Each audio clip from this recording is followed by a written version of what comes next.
I wrote my fourth book on hostage when I was working in Vienna as counterterrorism officer at the OSCE, the Organization for Security and Cooperation in Europe.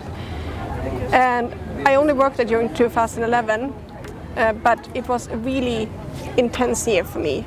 And combined with the experiences that I had in Baghdad, I felt that I had reached a point where I simply had to touch upon international terrorism in my book.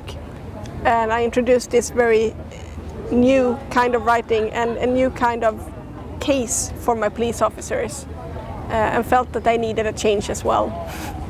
Hostage, I would call it my most intensive book so far. It basically takes place during only a day. A plane destined for New York leaves from Stockholm Arlanda, and only a few minutes after it has taken off, it is taken hostage by terrorists.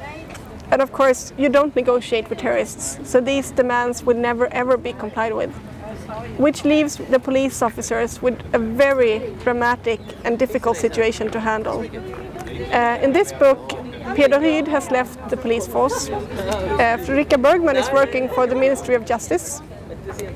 Alex Echt is still with the police, but he's working as some sort of solo investigator. And we're also introduced to a new character, Miss Eden Lundell.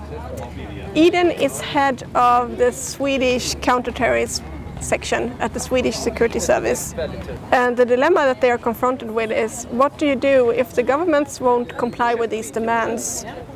And if you really don't know who is behind the plot and you have so few hours to work with, how do you save these 400 passengers and the crew?